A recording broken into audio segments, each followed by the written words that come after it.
Expect की थी 3 से 4 हज़ार रैंक, क्योंकि पेपर हमारा काफ़ी ज़्यादा डिफिकल्ट आया था। तो मैंने सोचा था, पहले तो शुरू में लगा मेरा सिलेक्शन ही नहीं हो रहा है, फिर बाद में मैंने देखा सबका ही ख़राब हुआ है, तो ठीक है मतलब सिलेक्शन तो ऑब्वियसली हो जाएगा, 3 से 4 हज़ार रैंक तक आएगी। फिर मैं शॉप हो गया, 100-2000 रैंक थी मेरी, 1482। तो मैं मतलब खुशी से पागल हो गया था।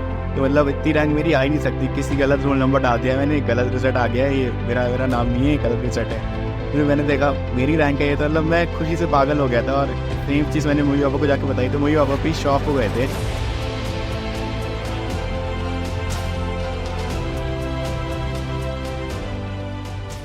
तो यार मयंक, तुमने आईआईटी का प्रिपरेशन एग्जैक्टली कब स्टार्ट?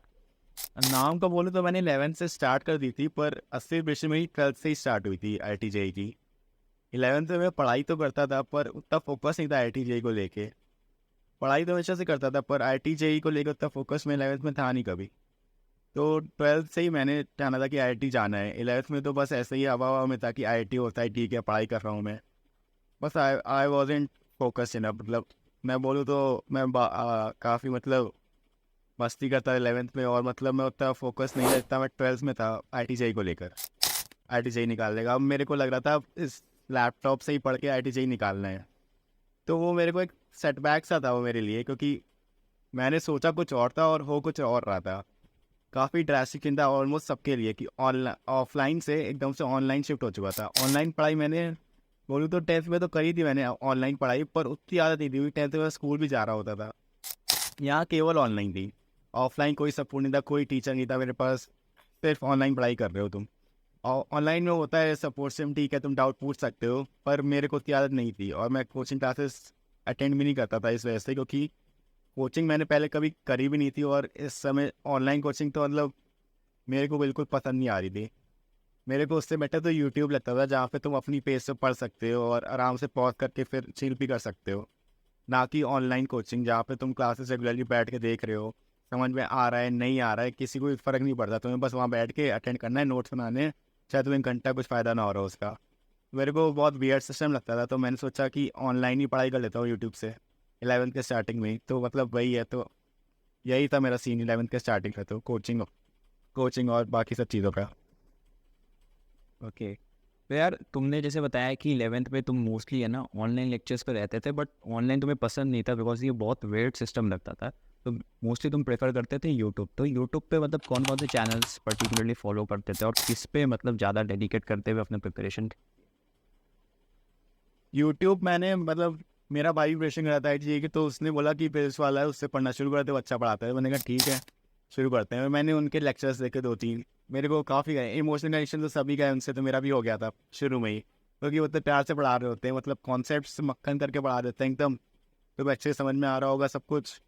मतलब वो इतना इतना अच्छे से पढ़ाते हैं कि तुम्हें लगेगा कि कॉन्सेप्ट ही ज़्यादा ईजी है। वो होता नहीं है एक्चुअल में होता है ईजी कॉन्सेप्ट या फिर इतना आसान, पर वो तुम्हें ऐसे सर्व कर रहे होते हैं तो लगता है बहुत ईजी है प्रिपरेशन। और तुम फिर ऐसे कभी कभी नेगेटिव इम्पैक्ट भी पड़ जाता है कि प्रिपरेशन बहुत ईजी है, और तुम फिर प्रेशर कम लेने लग जाते हो और पढ़ाई कम हो जाती है तुम्हारी। कभी कभी इतना नेगेटिव इम्पैक्ट हो जाता है, मतलब उसका वो तो अलग बात है, वो तो अलग चीज़ है। पर मैं बता रहा हूँ कि काफ़ी अच्छा पढ़ाते थे अलग से।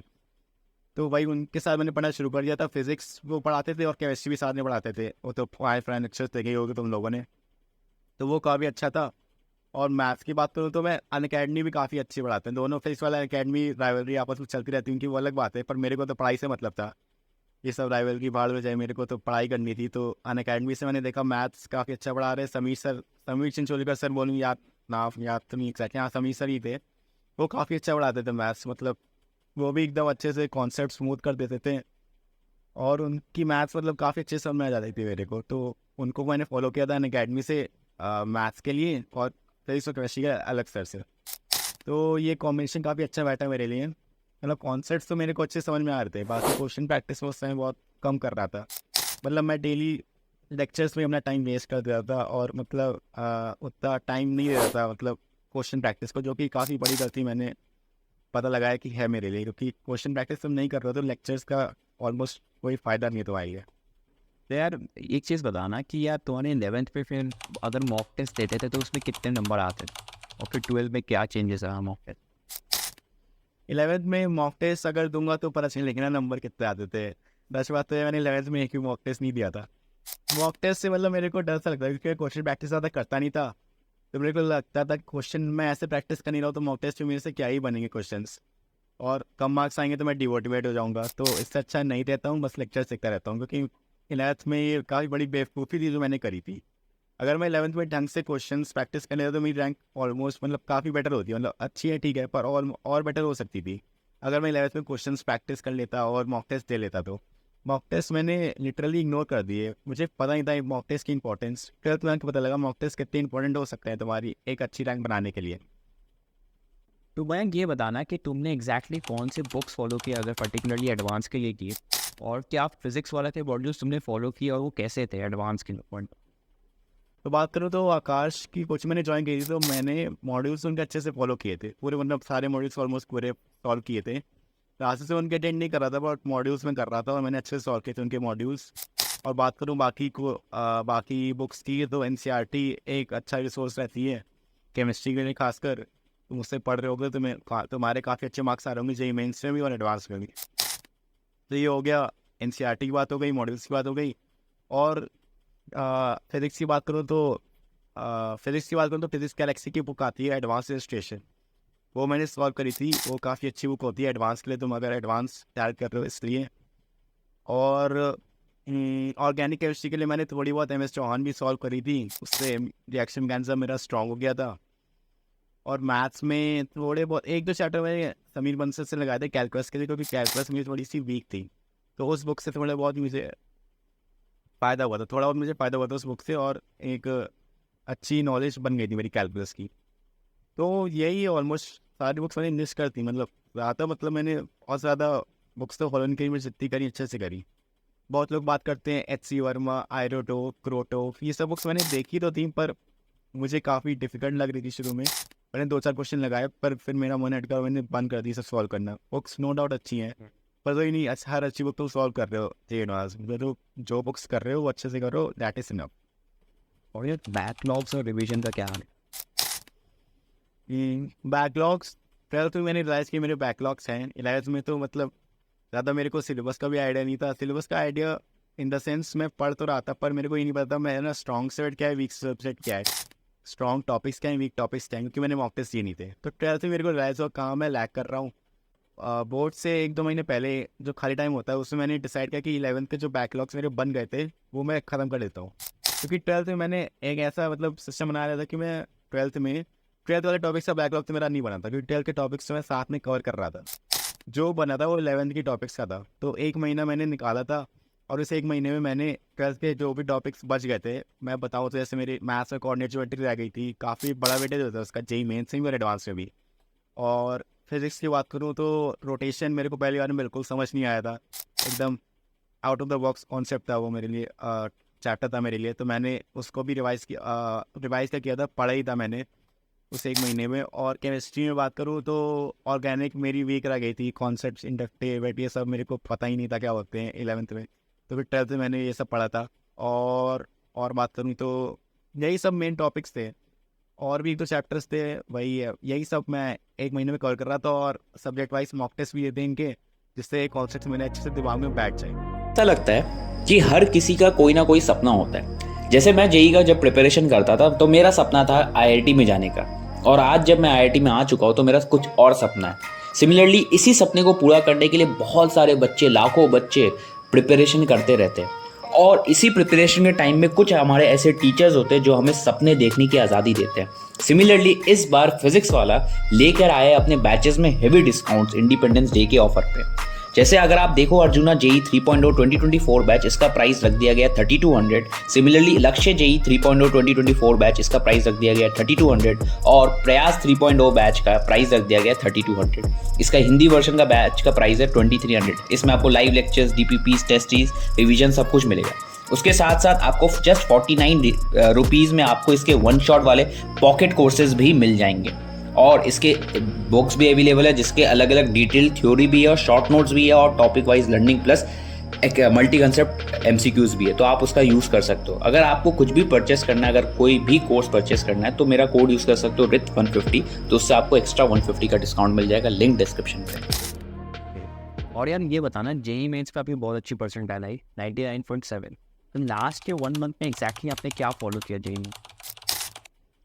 लास्ट के 1 मंथ में मैंने पढ़ाई नहीं करी थी, मतलब पढ़ाई इन द सेंस मैंने केवल मॉक टेस्ट दिए थे। मॉक टेस्ट जैसे मैंने 2022 का जेईई मेन लिखा था, तो मैंने 21 में जितने भी पेपर आए थे 21 में हुए थे बहुत सारे, 4 बार हुआ था और 6 या 12 शिफ्ट होती हैं, तो मतलब 20-22 पेपर थे उसके। तो एक महीना काफ़ी हो सब पेपर्स लगाने के लिए। तो एक महीना मैंने पूरे बस वही सब लगाया था, एक महीना मैंने पूरा वही सब लगाया था, 20-25 पेपर। वो मतलब उससे मेरे को पूरा पैटर्न रट गया था, टाइप ऑफ क्वेश्चंस जो आते हैं, क्योंकि एक साल पहले वही क्वेश्चंस आए थे, मोस्ट प्रोबेबली उस टाइप के क्वेश्चंस ही आ रहे होंगे तुम्हारे जेईई में उस साल। तो मोस्ट रेलिवेंट क्वेश्चन तुम कह सकते हो हैं तुम्हारे लिए। जैसे अभी जो पेपर देने जा रहे होंगे उससे एक पास्ट ईयर वाले पेपर्स काफ़ी इंपॉर्टेंट होंगे तुम्हारे लिए, मतलब एक गोल्ड माइन जैसे होते हैं वो क्वेश्चंस। तो मैंने हर क्वेश्चन अच्छे से लगाया था, एक कॉपी बनाई थी, उसमें सारे क्वेश्चंस मैं लिखता था जो मेरे से सॉल्व नहीं हुए थे, और फिर मैं उनके सोल्यूशन से करता और फिर उसको फिर से रिवाइज करता था अगला टेस्ट देने से पहले। तो इससे एक सिस्टम ऐसा बन गया था, इससे काफ़ी अच्छा मेरे को सारे क्वेश्चंस रट गए थे। और रट इन द सेंस मैं याद नहीं करता था, पर तुम एक क्वेश्चन 10 बार देख रहे हो तो तुम्हें पता ही चल जाएगा ना क्या कॉन्सेप्ट है, और तेरे से याद ही हो जा रहा है वो तुम्हें। तो जेईई मेंस में ऐसे ही मेरे अच्छे मतलब परसेंटाइल आ गई थी इस स्ट्रैटेजी को फॉलो करके। ओके। और फिर जैसे ही जेईई मेंस का रिजल्ट आता है और एडवांस के लिए आप प्रिपरेशन स्टार्ट करते हो, तो बेसिकली एडवांस के लिए आपने क्या फॉलो, क्या डिफरेंट फॉलो? एडवांस के लिए मैं बात करूँ तो जेईई मेंस हो गया था, परसेंटाइल अच्छी आ गई थी, तो जो अच्छी परसेंटाइल आ गई थी ना वो काफ़ी अच्छा उसने काम किया मैंने एडवांस के लिए। एक कॉन्फिडेंस बूस्ट होता है ना वो मिल गया था मेरे को, क्योंकि एग्जाम और कोई मैंने ज़्यादा दिए नहीं थे। जेईई मेन से एक मेन एग्जाम था जिसकी मैं तैयारी कर रहा था, उसमें अच्छी परसेंटाइल आ गई, तो एक अच्छा कॉलेज से मेरा सिक्योर हो गया, तो अंदर से डर चला गया था और साथ में कॉन्फिडेंस भी बूस्ट हो गया था। तो फिर मैंने एडवांस की तैयारी उस कॉन्फिडेंस के साथ शुरू करी थी। शुरू इन द सेंस मैंने क्वेश्चंस अच्छे ढंग के लगाने शुरू कर दिए थे। ऐसे फिजिक्स गैलेक्सी की एडवांस रजिस्ट्रेशन वाली बुक मैंने तभी स्टार्ट करी थी लगाना, उससे पहले मैंने नहीं करी थी स्टार्ट लगाना। तब वो फिजिक्स के लिए वो कर ली थी। और मैथ्स की बात करूँ तो प्रीवियस से क्वेश्चंस मैंने जो बच गए थे पहले लगाने, वो सब मैंने अच्छे से लगाए थे एडवांस के लिए। और और बात करूँ तो कुछ शीट्स होती प्रॉब्लम शीट्स, वो कोचिंग तरफ से मिली थी हमारे एडवांस के लिए, तो वो सब मैंने क्वेश्चंस लगाए थे। और यही सब थे, मतलब बेसिकली क्वेश्चंस प्रैक्टिस मैंने फोकस किया था, क्योंकि तुम क्वेश्चन से एट द एंड तुम्हें क्वेश्चन से सॉल्व करने हैं तुम्हें एग्जाम में। तो जो डिफ़िकल्ट क्वेश्चंस होते हैं, जो थोड़े लेंदी होते हैं, वो सब मैंने दिमाग लगाया था उन सब में, इससे मेरा दिमाग खुले। जेईई मेंस में तुम क्या कर रहे होते हो, छोटे छोटे क्वेश्चन लगा रहे हो, तुम्हें टाइम मैनेजमेंट आना चाहिए। पर जेईई एडवांस बिल्कुल अलग गेम है। टाइम मैनेजमेंट चाहे बाद में, तुम्हें क्वेश्चन पहले सॉल्व करना आना चाहिए। टाइम मैनेज क्या ही करोगे, तुम क्वेश्चन ही सॉल्व नहीं कर पा रहे हो, खाली बैठे रहोगे पूरे पेपर। तो मैंने हाई लेवल क्वेश्चंस लगाना शुरू किया था, वही सब जो मैंने बुक्स बताई थी वहाँ से, और थोड़े बहुत क्वेश्चंस कोचिंग शीट से मिले थे, कोचिंग तरफ से मिले थे, वही सब क्वेश्चंस मैंने प्रैक्टिस करना शुरू किया था बेसिकली।